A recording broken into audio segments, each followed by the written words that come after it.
नमस्कार दोस्तों, मैं हूँ राज और आप देख रहे हैं हाईवे 33।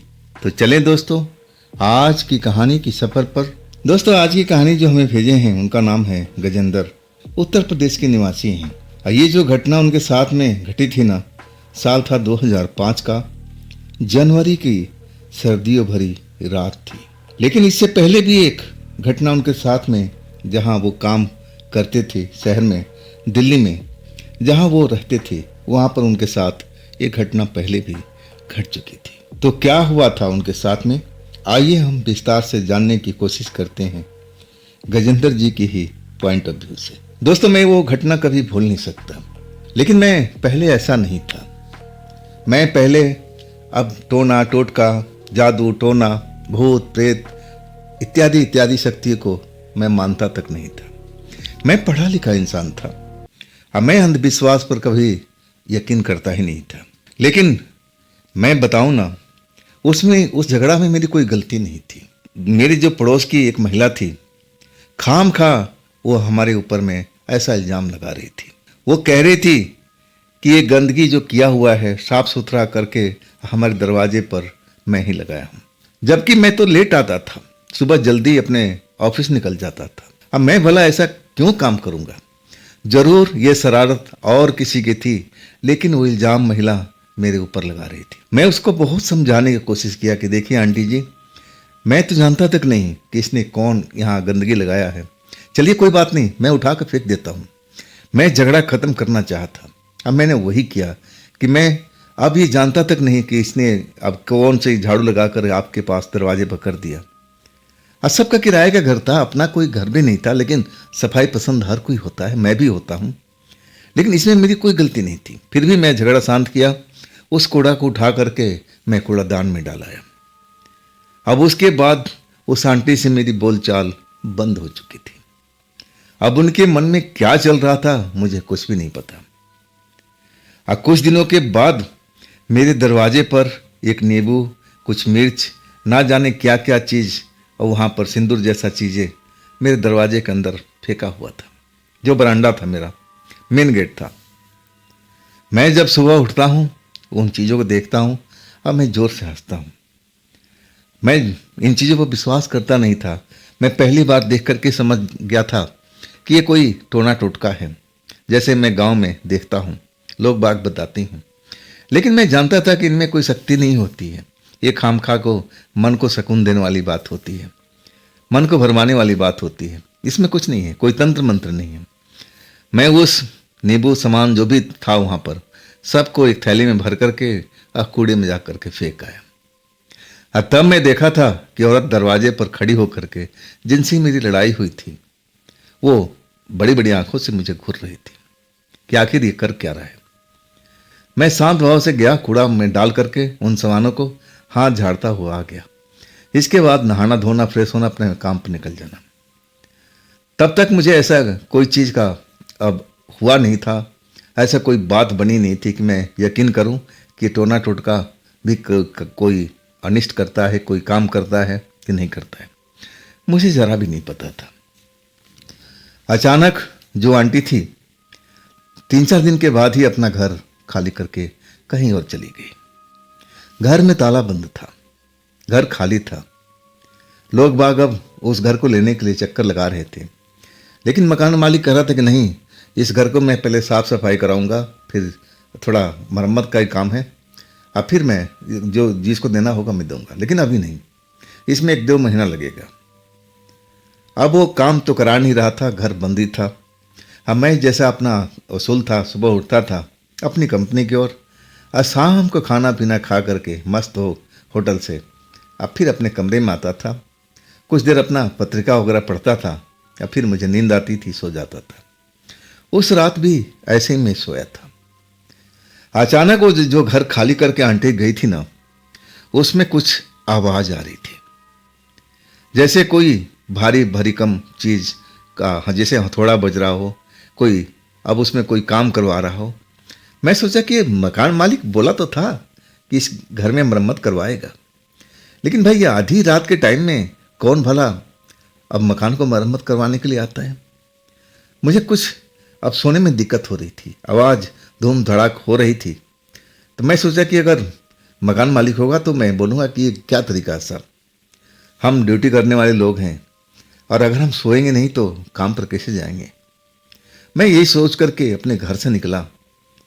जब मैं पड़ोसी आंटी के घर पहुंचता हूं, जबकि वो खाली कर चुकी थी, मैं देखता हूं कि ताला तो बंद ही है और खड़ा होकर देखता हूं दरवाजे पर, तो अंदर में धूमधाम आवाज़ चल रही है। ये क्या मतलब भाई, मुझे विश्वास ही नहीं हुआ। उस घर के अंदर से अभी भी जैसे आवाज़ हो रही, जैसे कोई मिस्त्री मजदूर घर के अंदर में काम कर रहा हो। और मैं अब दरवाजे पर खड़ा होकर सोच रहा था कि मैं करूं तो क्या करूं, क्या मैं दस्तक दूं, आवाज़ दूं। आखिरकार मैंने वही किया, दरवाजे पर दस्तक दिया। जैसे ही दरवाज़ा खटखटाता हूं ना, जो अंदर जैसे धूम धड़ाका हो रहा था, आवाज़ शोर आ रही थी, सब कुछ शांत हो गया, जैसे वहाँ पर कुछ भी नहीं चल रहा हो। एकदम सन्नाटा सा पसर चुका था। फिर भी मैंने दरवाज़ा कई बार खड़खड़ाया कि कोई अंदर काम कर रहा हो, बाहर से कोई ताला बंद करके चला गया हो किसी काम से। मुझे ऐसा ही लग रहा था उस टाइम में। लेकिन जब शोर शांत हो गया, अब मैं 5-1 मिनट वहाँ पर खड़ा रहा और जब लगा कि हाँ अब काम बंद है, और तब मैं अपने घर लौट आया और मैं सोने की कोशिश करने लगा। सुबह काम पे जाना था। जैसे ही मैं अब सोने की कोशिश कर रहा हूँ, आंखें बंद होने जा रही है और उसी टाइम फिर वही आवाज़ शुरू हो चुकी थी। इस बार मैं गुस्से में उठा। जैसे ही उस दरवाजे पर जाता हूँ, आप जैसे ही जाता हूँ ना, वो शोर बंद हो जाता है। मैं उस रात सही ढंग से सो नहीं पाया था। मैं सुबह ही सोचा था कि मकान मालिक को ज़रूर कंप्लेंट करूँगा, लेकिन उसका घर ज़रा दूर था। मैं सोचा था कि सुबह तो मैं लेट हो जाऊँगा, लेकिन ऑफिस से होकर के आऊँगा ना, तब मैं कंप्लेंट करूँगा कि ऐसा आप क्यों करवा रहे हो। ये रात में कोई काम करने की अब जगह है वो? आस पड़ोस में हम लोग मेहनत मजदूरी करने वाले काम करके सोते रहते हैं और आप वहाँ पर सारी रात काम करवा रहे हो, और वो भी चुपचाप बाहर से ताला लगा करके। ये क्या मतलब हो सकता है। मैं अब ऑफिस से शाम को मकान मालिक के घर पहुँचता हूँ। मकान मालिक मुझे देखकर कहता है कि गजेंद्र, अभी तो किराए का समय नहीं आया, तो आज किस लिए आए, कोई काम है क्या? मैं थोड़ा नाराज था। कहने लगा, साहब आपसे एक ज़रूरी बात करनी थी। तब कहने लगा, हाँ हाँ बोलो। मैं बोला, साहब रात भर मैं सो नहीं पाया। तो कहने लगा, मैं क्या कर सकता हूँ? आप डॉक्टर के पास जाओ, देखो तुम्हारी तबीयत कोई अब खराब तो नहीं है, मैं इसमें तुम्हारी मदद क्या कर सकता हूँ। मैं कहने लगा कि आप सोने दोगे तब ना। अब वो चौंक गया। कहने लगा, क्या मतलब गजेंद्र, क्या कहना चाहती हो? मैंने कहा कि सुनिए साहब, आप मेरे बगल वाले जो कमरा है और जो खाली पड़ा है, अब रात उसमें काम नहीं करवा रहे थे। मेहनत जो उसमें मिस्त्री मजदूर नहीं लगे हुए थे रात को। मेरी तरफ आंखें फाड़ फाड़ के देखने लगा और कहने लगा, क्या पागलों वाली बात कर रहे हो?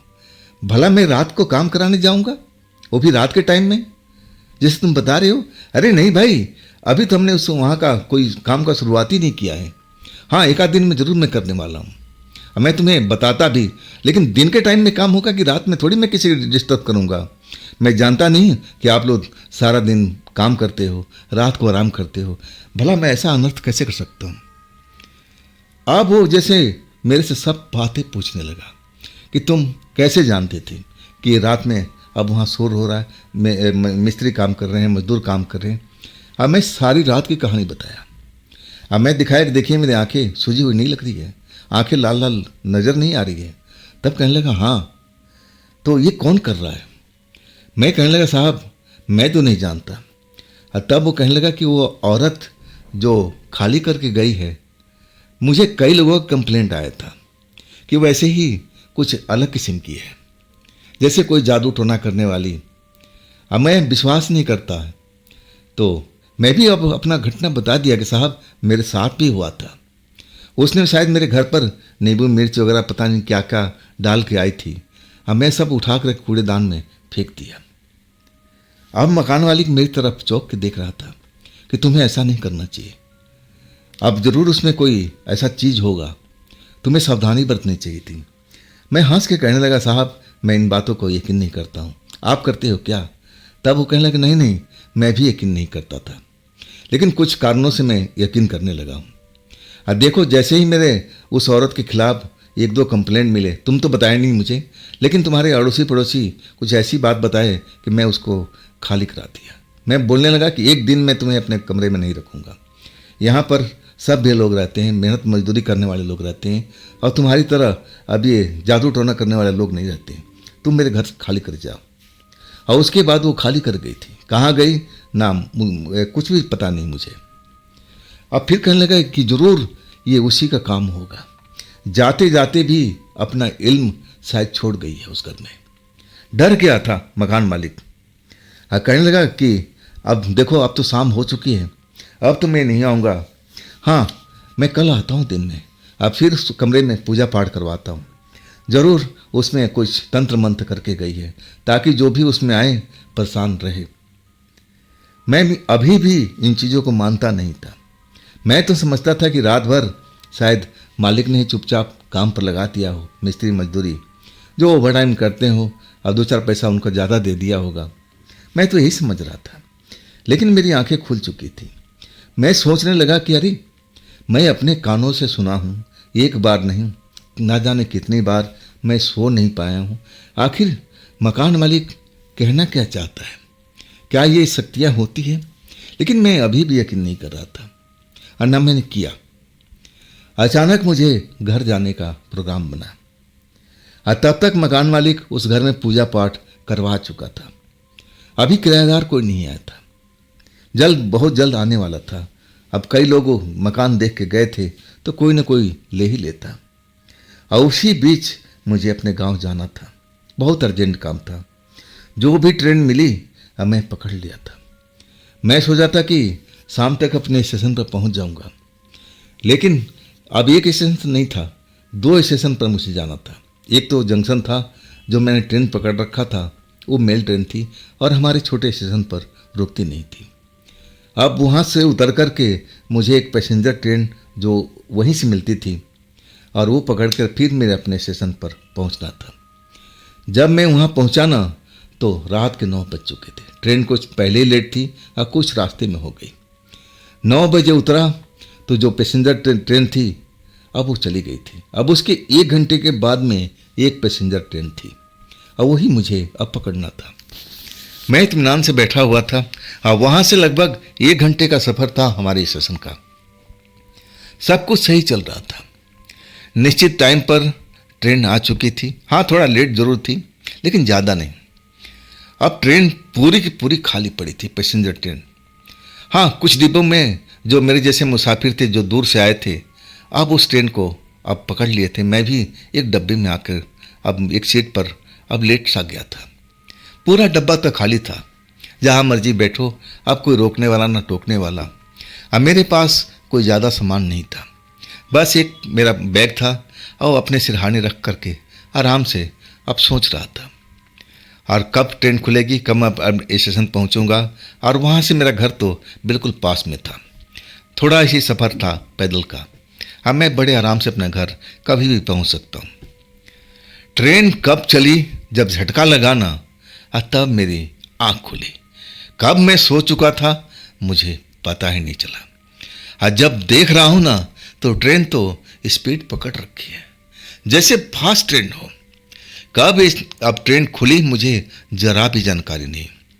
हाँ, मेरी आँख खुल गई तो मैं देख रहा हूँ कि मेरे बगल का जो ऐसा ही लंबा सा सीट है, उस पर कोई सफ़ेद चादर ओढ़े हुए लेटा हुआ है, सर से पांव तक सफ़ेद चादर से ढका हुआ। मैं दूसरी बगल देखता हूँ तो ऐसे ही लोग उसमें नज़र आते हैं, जो सफ़ेद चादर ओढ़े हुए मस्त सो रहे हैं। अब तो मैं जिधर देखता हूँ ऐसे ही लोग दिखाई पड़ते हैं। ये ट्रेन का कंपार्टमेंट तो बिल्कुल खाली था, तो ये अचानक ये सब लोग कहाँ से आ गए, मैं ध्यान ही नहीं दे पाया था। और मैं सोच रहा था कि अब कब मेरी स्टेशन आएगा, चलता हूँ मैं ज़रा अब बाहर का नज़ारा लेता हूँ। मैं वहाँ से अपने सीट से उठता हूँ, और तब तक जो लोग सोए हुए थे अब सोए हुए हैं।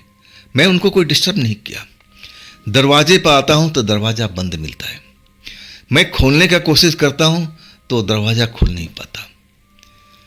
मैं दूसरे दरवाजे पर जाता हूँ, दूसरा दरवाज़ा खोलने की कोशिश करता हूँ, लेकिन वो भी नहीं खुल पाता हूँ। 4 दरवाजे दोनों तरफ का, मैं थक चुका हूँ, लेकिन खुल नहीं रहा। और ट्रेन तो जैसे गोली की रफ्तार से चलती जा रही है, ऐसा मुझे अनुभव हो रहा है। अब मैं तो सोच रहा था कि इसे स्पीड में गई होगी, ट्रेन चल रही है तो मैं तो 15 से 20 मिनट के अंदर में अपने स्टेशन पर पहुंच जाऊंगा। मेल ट्रेन ऐसे ही गुजर जाती है। अब ये मेल ट्रेन जैसी स्पीड अब ये पैसेंजर ट्रेन ने पकड़ रखी थी, और लोग बाग मुझे वैसे ही चादर ताने अब सो रहे थे। लेकिन सारे सफ़ेद चादर क्यों ओढ़ रखे थे? मुझे शंका तो जरूर हो रहा था। दरवाज़ा क्यों नहीं खुल रहा था? क्या ये आज के ज़माने की ऑटोमेटिक लॉक था क्या? सब कुछ तो मैंने खोल दिया था, दरवाज़ा जैसे जाम हुआ पड़ा है। आखिर ये चक्कर क्या है? थक हार करके अब जो खिड़की वाला सीट था जो खाली पड़ा हुआ था, अब मैं उस पर बैठने जाता हूँ। और जैसे ही बैठने की कोशिश करता हूँ, मैं देखता हूँ कि एक इंसान उस पर पहले ही बैठा हुआ है। अब मुझे नज़र नहीं आ रहा। अब वो इंसान अब मेरी तरफ घूर कर देखता है। लाल लाल उसकी आंखें दहकती हुई दिखाई देती है। सही मायने में उस इंसान का शकल और उसकी आंखें देख करके मैं खौफ में भर जाता हूँ। मुझे लगता है कि क्या मैं किसी सपने के अंदर में हूँ? ऐसा भयानक मंजर मेरे साथ में चल रहा है। ऐसे ही मुझे महसूस होता है। मैं सोचता हूँ कि अरे मैं बैठूंगा क्यों, चलता हूँ अपने सीट पर, और मैं अपने सीट पर सो जाता हूँ और मैं गहरी नींद में चला जाऊँगा। जब आँख खोलूँगा ना तो सब सपना टूट जाएगा। तब तक मेरा स्टेशन में शायद आ गया होगा। मैं अपने सीट पर जाता हूँ और फिर सो जाता हूँ। और जैसे ही मेरे सीने पर दबाव पड़ता है तो मैं अपने आंखें खोल देता हूँ। देखता हूँ कि एक सफ़ेद साड़ी पहने हुए औरत मेरे सीने पर सवार बैठी हुई है। बड़ी बड़ी आंखों से मुझे घूर रही है। और एक नज़र में देखते हुए मालूम पड़ गया था कि ये इंसान तो हो ही नहीं सकती। मैं भूत प्रेत को मानता नहीं था, लेकिन जब उसकी हुलिया देखा, शक्ल देखा, अब मैं समझ गया कि ये दूसरी दुनिया के लोग हैं। ये भूत प्रेत हैं, पिशाच हैं, ना जाने क्या क्या हैं। और मैं खौफ में भर गया था। मैं अपने सीने से उसको धकेलने लगा, अरे हटो हटो, लेकिन मेरी आवाज़ नहीं निकल पा रही थी। मैं उसको ढकेल भी नहीं पा रहा था और वो मेरे सीने पर दबाव बनाई जा रही थी। ऐसा लग रहा था कि मेरा सीना कहीं टूट ना जाए, हड्डियाँ खड़क ना जाए, मेरा दम घुट ना जाए। ऐसा ही मुझे भारीपन, ऐसा ही महसूस हो रहा था। अब मैं जितना ताकत था अपने शरीर में सब कुछ लगा चुका था, लेकिन सब कुछ व्यर्थ। मेरी सांस थमने लगी थी। अचानक वो औरत मुझसे बोलती है कि तू मेरी सीट पर क्यों लेटा हुआ था? ये मेरी सीट है, मेरी सीट है। मैं तुम्हें जिंदा छोड़ रही हूँ, लेकिन एक शर्त पर। ये मेरा सीट पर तो उठ करके खड़ा हो जाएगा और यहाँ पर कभी बैठने की कोशिश नहीं करेगा। बहुत ही भारी आवाज़ थी। अब मैं तो कांप गया था, जैसे मैं जल्दी से बोल नहीं पा रहा हूँ, सर हिला रहा हूँ, डरा हुआ हूँ। और तब वो मेरे सीने से हट जाती है। अचानक जैसे मेरी आँख खुलता है, ऐसा लगता है कि मैं सपनों की दुनिया से वापस आ गया हूँ। मैं देखता हूँ आसपास में जैसे पहले माहौल था। बिल्कुल ट्रेन खाली पड़ी थी, कहीं पर कोई नज़र नहीं आ रहा है। मैं भाग के गेट पर जाता हूँ और हल्का सा दबाव डालता हूँ तो गेट खुल जाता है। अब मैं देखता हूँ तो कुछ समझ नहीं आता। जब एक स्टेशन आता है, जब गाड़ी धीमी होती है, तब मैं देखता हूँ कि इसके बाद का मेरा स्टेशन है। तब तक मैं खौफ में भर चुका था। मैं समझ नहीं पा रहा था कि जो मैंने महसूस किया, जो मैंने देखा, क्या ये सत्य था, ये या मेरे कोई स्वप्न था, भयानक स्वप्न। लेकिन ऐसा स्वप्न मैंने आज तक नहीं देखा था। इतना मेरे सीने पर दबाव नहीं पड़ा था। अभी तक मेरे सीने में दर्द हो रहा था, जैसे सब कुछ मेरे साथ में रियल टाइम में घटा हो। और तब मैं अब सोच रहा हूँ कि मैं अब क्या करूँ। क्या मैं इस स्टेशन पर उतर जाऊँ? लेकिन यहाँ से कोई साधन मिलने वाला नहीं था, दूरी था। मैं दहशत में था। अब सोचा कि चलो ये बुरा सपना था, अब टल गया, अब छोड़ो, देख लेते हैं। अब एक स्टेशन का मामला है, अब कुछ ही देर में मेरा स्टेशन आ जाएगा। अब मैं किसी सीट पर बैठता नहीं हूँ, दरवाजे के पास खड़ा रह जाता हूँ। लेकिन मेरी नज़रें बार बार सीट की तरफ घूम जाती है, ना चाहते हुए भी। कहीं वो सपना मैं रियल टाइम में तो नहीं देखा था। मेरे मन में बड़ा संदेह था, मैं डरा हुआ था अभी भी। अब मैं सोच रहा था कि कितना जल्दी मेरा स्टेशन आए, अब मैं उतरूं और सीधा अपने घर की तरफ भाग लूं। लेकिन अभी टाइम लग रहा था। अचानक जो बल्ब थे ना कंपार्टमेंट के, झिलमिल झिलमिल करने लगे और फिर एकाएक बंद हो चुका था। पूरा कूपे में अंधेरा हो चुका था, बाहर भी अंधेरा और अंदर भी अंधेरा। अब मेरी तो हालत खराब हो गई थी। तभी फिर लाइट आ गई। जैसे लाइट आया ना, मैं देखता हूं कि ठीक वैसा ही मंजर था, जैसे हर एक सीट पर कोई ना कोई लेटा हुआ है, सफेद चादर ओढ़े हुए। मैं देखता हूं, एकदम दहशत में भर जाता हूं। दिमाग काम नहीं करता कि अब मैं क्या करूं। ये कोई स्वप्न नहीं है, जो मैं देखा था शायद वही चीज को दोबारा देख रहा हूं। तभी जिस सीट पर मैं लेटा हुआ था, वो चादर ओढ़े शायद महिला ही थी और अपना चादर हटाती है और उठ के बैठ जाती है। मेरी आंखें उससे मिलती है और वो भयानक मुस्कुराहट देती है। उसकी मुस्कान देख कर के मैं और खौफ में भर जाता हूँ, जैसे मुझे इशारे से बुलाने लगती है। लेकिन मैं एकदम डर से कांपने लगता हूँ। मन ही मन अब सोच लेता हूँ कि नहीं नहीं, मैं इसके पास कभी नहीं जाऊँगा। इसने एक बार तो मुझे छोड़ दिया, लेकिन दोबारा नहीं छोड़ पाएगी। हे भगवान, जल्दी करो, मेरा स्टेशन आ जाए। अब स्पीड में थी लोकल ट्रेन, मैं उतर नहीं सकता था। अब मैं इतना बड़ा रिस्क नहीं ले सकता था। लेकिन इधर कुआं उधर खाई। तभी एक आवाज़ गूंजी, अरे बच्चा, तुम्हारे पास में बीड़ी माचिस है क्या? आवाज़ दूसरे सिरे से आई थी। वो आवाज़ किसी इंसान की थी। मैं बोलने लगा कि आप कौन हैं, कहाँ हैं? तब आवाज़ आई कि मैं दूसरी साइड में हूँ, इधर इधर देखो, मैं इधर हूँ।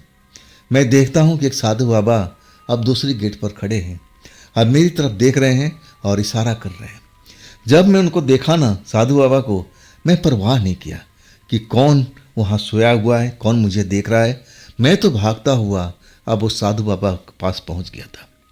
और उनके पास पहुँच करके मैं कांपते हुए कहने लगा, बाबा मुझे बचा लो, मुझे बचा लो। बाबा मेरे सर पर हाथ रखे और कहने लगे, अरे अब तू बच गया है, क्यों अब डर रहा है? इसीलिए तो मैं तुझे बुलाया हूँ, मैं तुझे आवाज़ दिया, अब तू सही सलामत है। अब यहाँ पर तेरे साथ में कुछ नहीं होने वाला है। जो होने वाला था वो सब कुछ खत्म हो चुका है।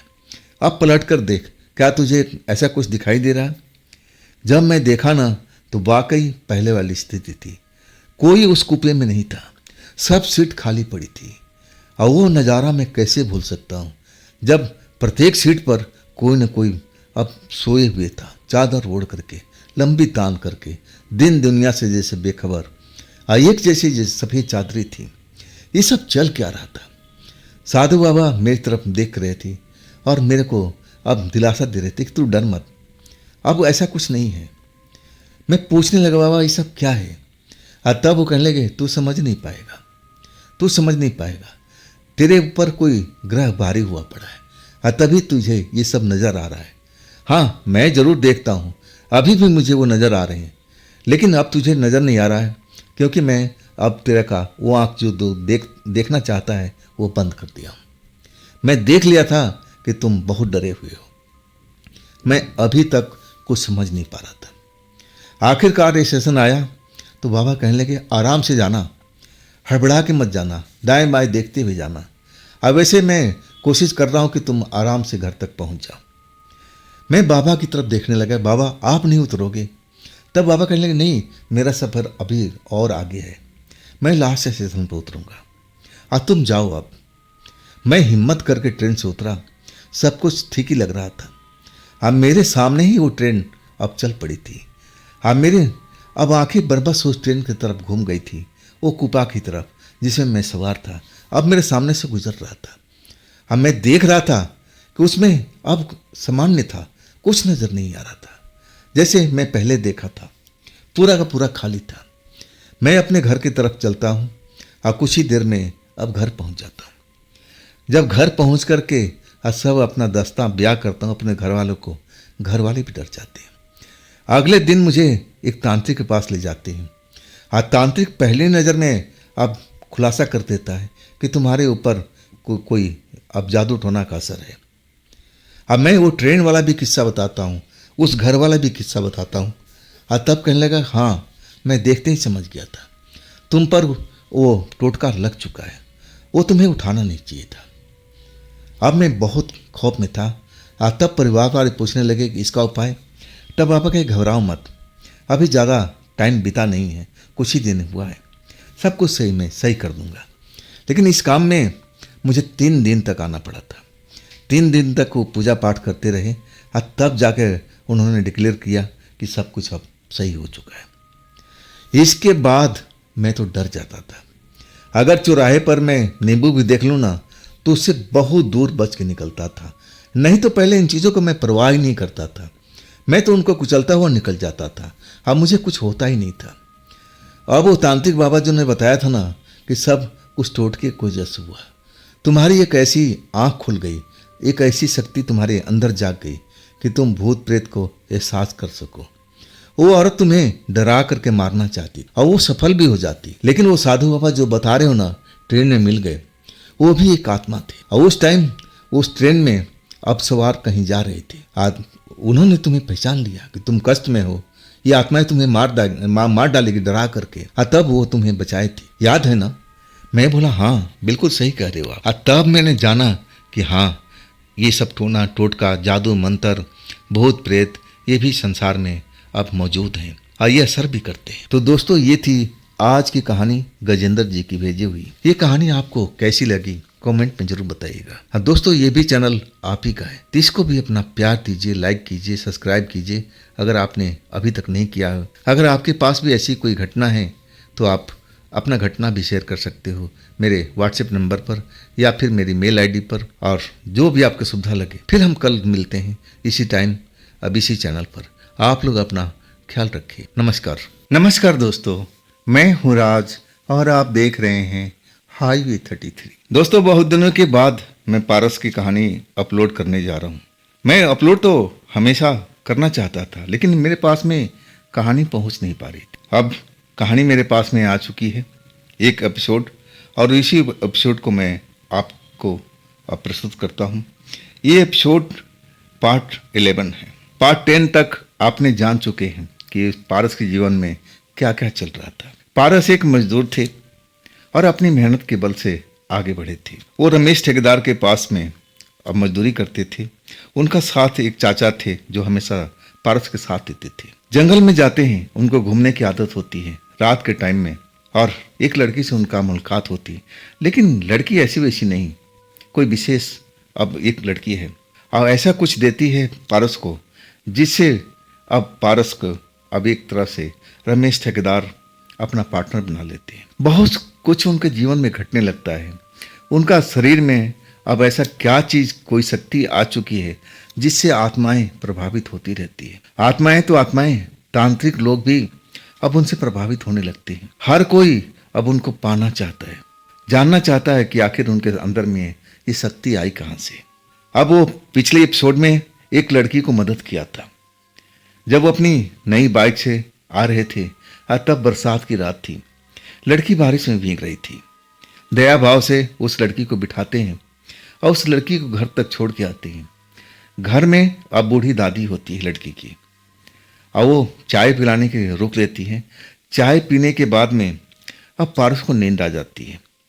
अब फिर उनके साथ में कुछ अलग महसूस होता है। लड़की अपनी दादी को अपने बगल में लेटे नहीं देखती है, तो वो भी परेशान हो जाती है कि दादी कहाँ गई। वो भी कुछ समझ नहीं पाती है। लेकिन लास्ट में दादी बताती है कि मैं कुछ तंत्र मंत्र का जानकार हूँ, और उस लड़के में कुछ ऐसी शक्ति है। अब वो पूरी बात तो बताती नहीं है। चलिए इसके आगे की कहानी अब मैं प्रस्तुत करने जा रहा हूँ। पारस की कहानी पार्ट 11। पारस उस लड़की को, भोली भाली लड़की को भूल नहीं पाए थे। बरसात की रात में उसके घर पर आए थे। रमेश ठेकेदार उनको अब डांट दे रहे थे कि भाई तू कहाँ घूमता रहता है, नया साइट मिला हुआ है, नया काम मिला है, अब क्या जरूरत थी तुम्हें किसी लड़की को अब उसके घर तक छोड़ने की। तब पारस कहते कि नहीं, मैं एक इंसान हूँ, इंसान का ये फर्ज बनता है कि इंसानों का मदद करे। मैं वही मदद करने गया था। पारस सब कुछ बताते हैं अपने चाचा को भी और अरनेस्ट ठेकेदार को भी। बात आई गई हो जाती है, लेकिन उस लड़की को अपने दिमाग में बिठाए रखते हैं। इतनी सुंदर चुलबुली लड़की उनको मन को भा जाती है। ऐसा अक्सर उनके साथ में होता रहता था। ये क्यों होता था वो खुद भी समझ नहीं पाते थे। एक ऐसा सुगंध का एहसास उनको कुछ याद दिला रहा था। अब वो एहसास कभी भूल नहीं सकते थे। वो एहसास पहली बार जंगल के अंदर में आया था, जब वो जंगल वाली लड़की उनको मिली थी। लेकिन उसके बाद वो लड़की मिल नहीं पाई और तब से उनका शरीर में न जाने क्या परिवर्तन हो चुका था कि अब आत्माएं, तांत्रिक और खूबसूरत लड़कियां उनके पास में अब जैसे बंधी हुई चली जाती थी, जैसे इस लड़की के साथ में हुआ। इस लड़की को वे अपना दिल दे बैठे थे और सोच लिए थे कि ना, अब बहुत कुछ हो चुका है, अब मैं इसी लड़की से शादी करूंगा, इसी लड़की के साथ अपना रिश्ता निभाऊंगा। अगर उसकी दादी मान जाती है तो मन ही मन प्लान करने लगते हैं, लेकिन मौका नहीं मिल पाता है। काम बहुत तेजी से चल रहा है। हाँ, काम में उलझ से रह जाते हैं। उदास बैठे रहते हैं। शाम को चाचा पूछते हैं कि पारस बेटा, क्या चल रहा है तेरे दिमाग में? आजकल तू बड़ा उदास रहता है। हाँ, कुछ अगर अंदर चल रहा है तो मुझे बता, शायद मैं तेरी मदद कर सकूं। लेकिन पारस टाल देते हैं, कहते कि नहीं चाचा, बस कुछ नहीं, अब मैं बड़ा शांत जीवन व्यतीत कर रहा हूँ। अब देखो, अब मुझे कोई आत्मा भी नहीं आती है, अब मुझे कोई परेशान भी नहीं करती है। अब देखो, मैं बिल्कुल स्वस्थ हूँ और तुम्हारे सामने हूँ। चाचा अब एक लंबी आह भरती है और कहते हैं कि काश बेटा ऐसा तेरे जीवन में हमेशा चलता रहे, तो हमेशा सुख रहे, यही तो मैं चाहता हूँ। और चाचा कहते हैं कि अब निराश मत हो, जो होना था और पिछली बातों को अब लेकर आगे पीछे छोड़ देना है, अब आगे की बात को सोचना है। अभी तेरे आगे लंबा जीवन पड़ा है बेटा। मैं तो कहता हूँ कि कोई अच्छी सी लड़की देख करके शादी ब्याह कर ले। ये झमेला शायद शादी होते ही खत्म हो जाए। ये जो तंत्र मंत्र का खेल है और जो माया जाल है, जो तेरे पास में भूत प्रेत आते रहते हैं, अब वो उनसे रिश्ता टूट जाएगा।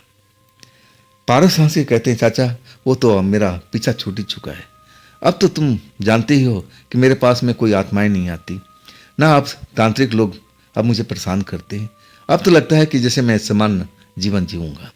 अब मैं भी सोच रहा हूँ चाचा कि मैं अब ऐसा ही कर लूँ जैसे आप बता रहे हो। मैं एक लड़की को ध्यान अब दिया हूँ, शायद अभी बात बनी नहीं है। मैं अब उसके घर पर जाने वाला हूँ और उसके घर में अब उसकी सिर्फ दादी है। माँ बाप का शायद एक्सीडेंट हो चुका है। अब वो जो भी मालिक है उसकी दादी है। अगर दादी हाँ कह देती है तो मामला बन जाएगा। अब फिर मैं आपको लेकर चलूँगा। अब पारस के चाचा जो थे खुश हो जाते हैं, कहते हैं अरे वाह बेटा, ये काम मैं काफ़ी दिनों से सोच रहा था कि तेरी ज़िंदगी में बदलाव आए, ठहराव आए, और देख ये काम तू जल्दी निपटा। जा तू उसके पास में और उसकी बूढ़ी दादी से बात कर, लेकिन खाली हाथ मत जाना बेटा।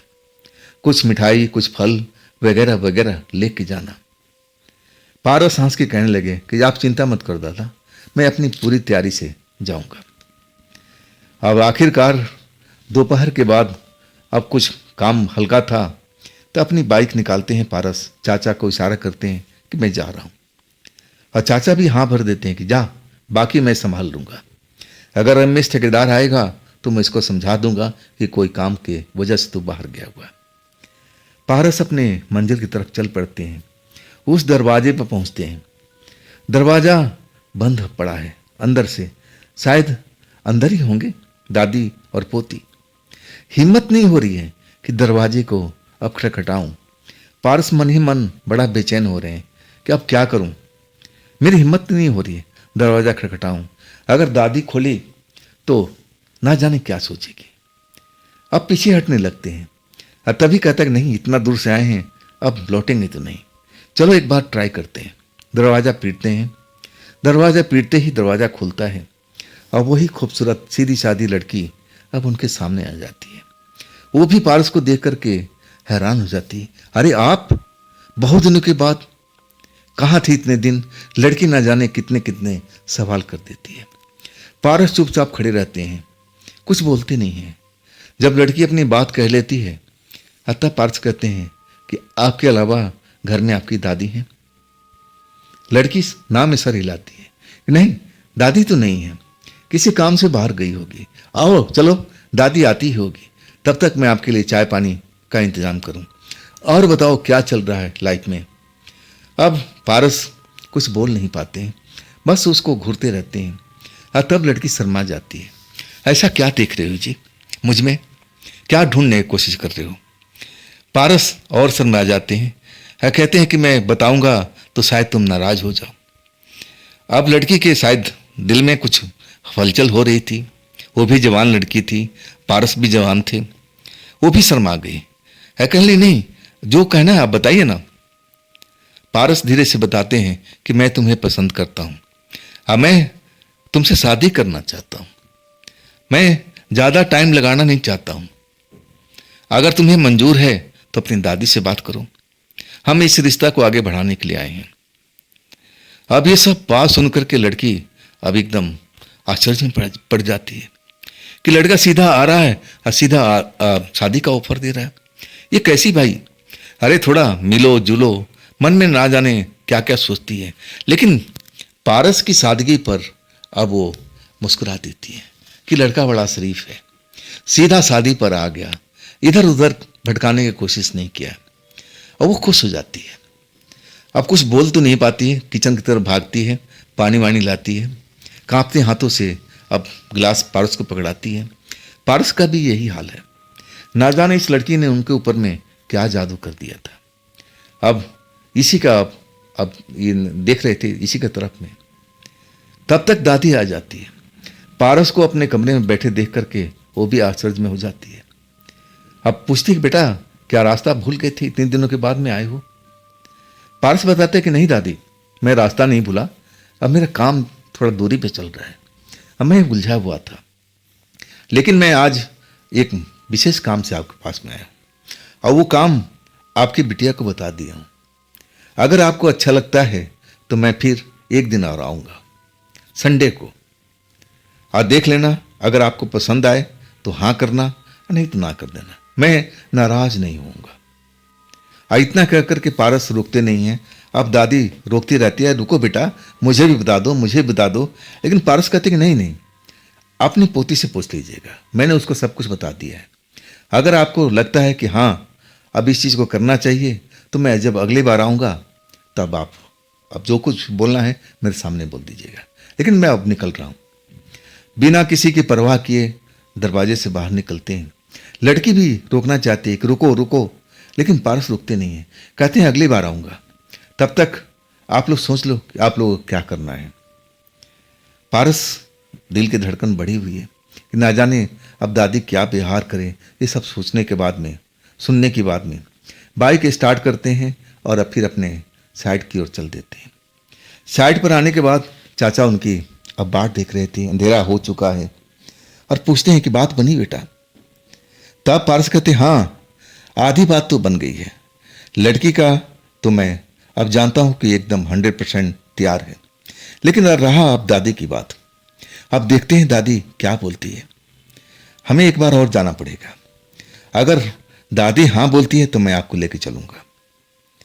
आखिरकार हफ्ते के बीच ही अब फिर वो जाते हैं, दोपहर के बाद ही निकलते हैं और चाचा को समझा के जाते हैं कि देखो शायद आज रमेश ठेकेदार आने वाले होंगे, तो उनको संभाल लेना, बता देना कि मैं किसी आवश्यक काम से गया हूँ, आप कोई बात बिगड़ने मत देना, और जरा भी भनक लगने मत देना कि मैं किसी लड़की से मिलने जा रहा हूँ, नहीं तो नाराज हो जाएंगे। अब इसके बाद वो पहुँचते हैं उसी घर पर। दरवाज़ा अब बजाते हैं, खटखट करते हैं। कुछ देर के बाद दरवाज़ा खुलता है। दरवाज़ा दादी खोलती है। लड़की का दर्शन ना हो करके अब थोड़ा निराशा हो जाती है पारस को कि लड़की कहाँ है भाई, नज़र नहीं आ रही है। और तब दादी स्वागत करती है, अरे आओ पारस बेटे, आओ आओ आओ बैठो, अंदर बुलाती है। तब पारस को लगता है कि मामला शायद ठीक हो गया है, लेकिन वो लड़की है कहाँ। अब लड़की देखना चाहते हैं, लेकिन लड़की उस घर में नहीं है। आखिरकार अब दादी ही पानी वानी पूछती है, पानी देती है। अब फिर पारस कहते हैं कि शायद आपको पता चल ही गया होगा कि मैं किस मकसद से उस दिन आया था। तब दादी कहने लगी, हाँ बिटिया ने बताया था। अब मुझे भी अच्छा लगा, चलो आपसे रिश्ता हो जाएगा, मुझे तो खुशी की बात है। ऐसा लड़का मुझे ढूंढने से कहाँ मिलेगा। तो पारस कहने लगे कि बिटिया है कहाँ आपकी, नजर नहीं आ रही है। दादी कहने लगी कि एक रिश्तेदार के पास में गई हुई कुछ दिनों के लिए, मैं ही भेजी हूँ, आवश्यक काम था, वहां भी जाना जरूरी था। अब देखो उसके पापा होते, मम्मी होती तो जाते, लेकिन मम्मी पापा तो है नहीं ना, तो अब इसको भी अपना काम तो करना ही पड़ेगा ना। कुछ दिनों में लौट आएगी। बेटे आप चिंता मत करो, मैं तैयार हूं। अब इसके बाद दादी कहती है कि बेटा मैं तुम्हारे लिए नाश्ता बना रही हूं, लेकिन पारस मना करते हैं। हाँ तब कहती है कि कम से कम अब तुम्हारे लिए चाय तो बना दूं, बढ़िया सी दूध की। पारस रोक नहीं पाते हैं। पारस वहां पर अब रुक जाते हैं। दादी चाय लेके आती है, पानी देती है, पानी पीते हैं, अब फिर बातचीत करते करते चाय का मजा भी लेते हैं। जब चाय आधा कप हो जाता है तब उनको लगता है कि सर चकरा रहा है, सर में जैसे अब चक्कर से आ रहे हैं, अपने आप को संभाल नहीं पाते हैं, अब फिर बेहोशी की दुनिया में गुम हो जाते हैं।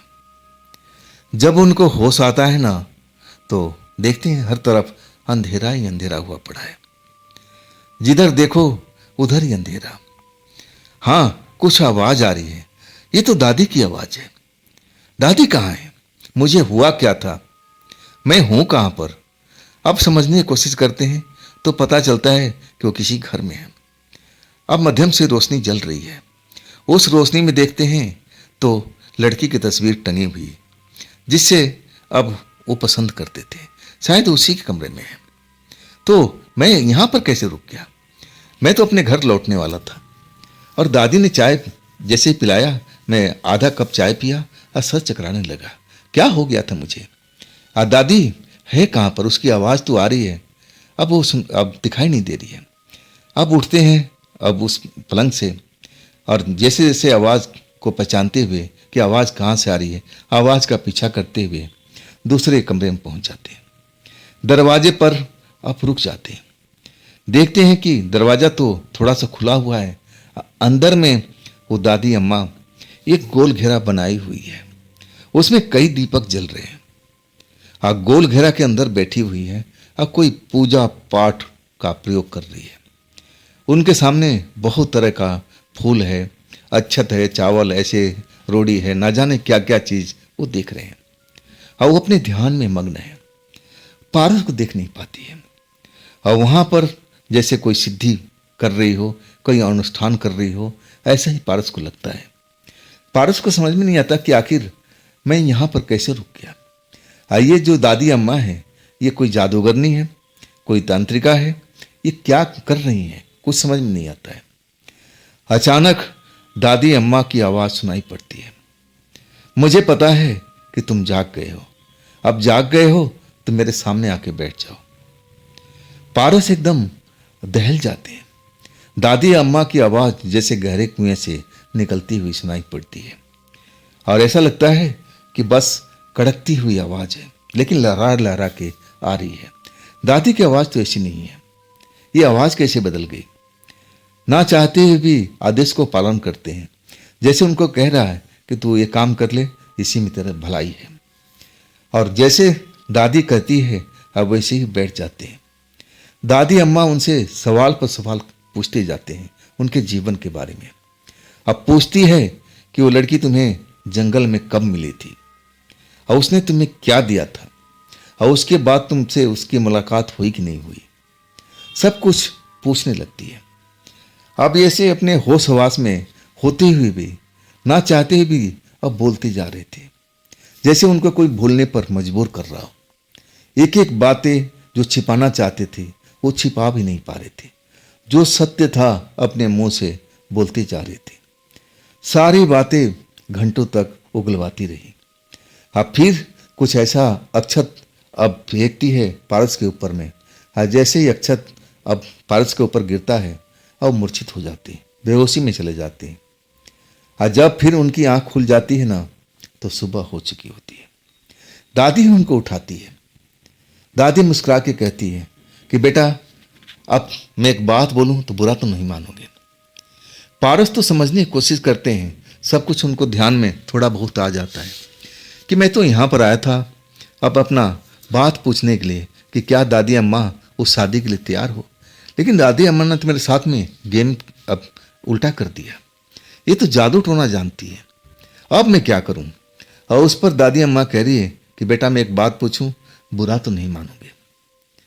पारस ना चाहते हुए कहने लगे कि दादी अम्मा पहले ये बताओ आपने मेरे साथ में क्या किया है। दादी अम्मा मुस्कुरा के कहने लगी बेटा मैं एक बात पूछ रही हूं और उसके बाद जो भी तुम मेरे सवाल करोगे मैं सबका उत्तर देती जाऊंगी, लेकिन मेरे पहले सवाल का जवाब देखो मेरी बिटिया है, मैं बड़े नाजपाल से नाजों से उसको पाला हूं, उसके माता पिता नहीं थे।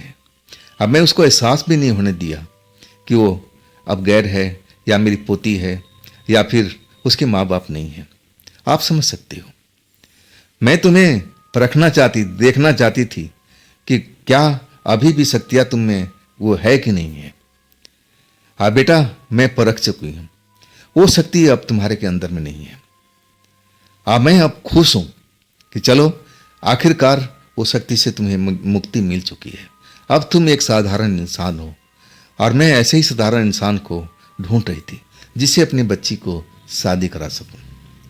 अब देखो बेटा आज के बाद कभी भी इन लफड़ों में कभी नहीं पड़ोगे। मैं भी एक तंत्र मंत्र का जानकार हूं और मैं ये तंत्र मंत्र करके मैं अच्छी तरह से तुम्हें परख लिया है। अब देखो अब तुम वादा करोगे कि आज के बाद मैं बिटिया की शादी तुमसे जरूर कराऊंगी, लेकिन तुम्हें वचन देना पड़ेगा कि आज के बाद में तंत्र मंत्र के चक्कर में कभी नहीं फंसोगे, ना कहीं उल्टी सीधी जगह पर जाओगे, ना किसी से जंगल में मिलने की कोशिश करोगे। सब कुछ दादी और अम्मा वही बात दोहरा रही थी जो पारस के साथ में घटित हुआ था। हाँ पारस अब दादी अम्मा का चेहरा देखते जा रहे थे। आखिरकार जब दादी अम्मा का पूरा बात खत्म हुआ तब पारस को महसूस हुआ कि हाँ दादी अम्मा जो कह रही है बिल्कुल सही बात है। कोई भी अपने औलाद को शादी करेगा तो अच्छी तरह से जांच परख करके। ये तो तंत्र मंत्र का जानकार है, ये तो मेरा अगला पिछला सब कुछ उन्होंने जान लिया होगा। तभी तो हाँ कह रही है। बड़ा खुश हो गए, पूछने लगे कि आपकी बिटिया कहाँ है। तब दादी अम्मा कहती है बस थोड़ा देर इंतजार करो, आती ही होगी। इसके बाद अब तुम जा सकते हो, शादी की तैयारी करो। अब जैसे पारस का चेहरा शर्म से लाल हो गया था, इंतजार करने लगे। दोपहर में लड़की पहुंच गई, बैग वगैरह सब ले करके। चेहरा धूप में लाल हुआ पड़ा था। देखते ही पारस को खुश हो गई। दादी अम्मा को देख शर्मा गई, नहीं तो पारस से लिपट जाना चाहती थी, इतना वो प्यार करने लगी थी। अब पारस का भी कुछ यही हाल था। आखिरकार दादी ने आशीर्वाद दिया कि जाओ बेटा मैं अब खुश हूँ, आज सब कुछ मैं जान चुकी हूँ, लेकिन जो मैं तुमसे वचन लिया है ना उस पर तुम्हें अडिग रहना है। आगे से ऐसी कोई हरकत मत करना। कोई तुम्हें बुलाने की कोशिश करे रात के टाइम में अकेले में, कभी भी उसके पीछे मत जाना। मैं तुम्हें अब जो बता रही हूँ उस पर ध्यान देना। अब पारस कहने लगे ठीक है दादी अम्मा, जैसा आप कहोगी वैसा मैं करने के लिए तैयार हूँ। तब दादी अम्मा कहती है कि आप शादी की तैयारी करो। पारस बड़ा खुश हो जाते हैं और अपनी बाइक उठाते हैं और चाचा के पास पहुंचते हैं। चाचा नाराज होते हैं, अरे तू रात भर कहाँ रहा। वो तो गनीमत कर कि रमेश ठेकेदार आया था और मैंने उसको समझा दिया कि कोई जरूरी काम से मार्केट गए हुए हैं, आज वो फिर शाम को आने वाले हैं। अब मैं तो चिंता कर रहा था कि आज नहीं आया तो फिर मैं उनको क्या जवाब दूंगा। पारस पहले तो चाचा को मुंह मीठा कराए कि चाचा मुंह मीठा करो। मुंह मीठा करने का मतलब कि चाचा तो पागल हो गए थे। अब जैसे पारस को गोद में उठाने की कोशिश करने लगे, पारस वजन वाले थे, कहाँ आए, उन्होंने चाचा को ही गोद में उठा लिया। अब तो खुशी का माहौल हो गया था। जो भी वहाँ मजदूर थे सब कुछ थे, अब देखने लगे कि ये सब हो क्या रहा है। वो भी पास में आ गए, ये सब क्या चल रहा है। तब चाचा कहने लगे मेरे बेटे की शादी पक्की हो गई है, अब तुम लोग को अब समझ लो पार्टी मिलने वाली है, मेरी बहू आने वाली है। अब माहौल खुशी का हर तरफ हो चुका था। शाम के टाइम में रमेश ठेकेदार भी आते हैं, उनको भी चाचा खुशखबरी देते हैं। और तब पारस का कान पकड़ते हैं कि क्यों मुझे भूल गया, सबसे पहले मुझे ये खबर देनी चाहिए बेटे। तब पारस कान पकड़ते हैं अपना, माफ़ी मांगते हैं कि सब जल्दी में हो गया, मैं तो आपको बताने वाला था। रमेश ठेकेदार भी खुश और कहने लगे कि अच्छा सा मुहूर्त देख करके अब अपना शादी का तारीख रखो, अब हम धूमधाम से शादी करेंगे। अब शादी की तैयारी शुरू हो जाती है। अब तारीख भी जाकर के पारस और चाचा जाते हैं, पक्की कराते हैं। 1 महीना के भीतर ही शादी की तारीख और शादी का दिन भी अब आ चुका था। पूरी बारात मजदूरों मिस्त्रियों से सजी हुई और वहाँ पहुँचती है दादी के घर पर। वहाँ भी स्वागत का जो भी तैयारी थी बहुत बढ़िया था, धूम धड़ाका हो रहा था और शुभ लगन में अब शादी हो चुकी थी। लड़की विदा होकर के अब पारस के ठिकाने पर आ गई थी, लेकिन पारस अब एक नया घर ले चुके थे जहाँ पर अपनी सुहाग रात बना सके, उस घर में अपनी पत्नी को साथ में रख सके। वो साइड में तो अब रख नहीं सकते थे। नए घर में पहुँचते हैं और वहाँ पर अब उनका सुहाग रात भी होता है। अब दोनों पति पत्नी खुश हैं।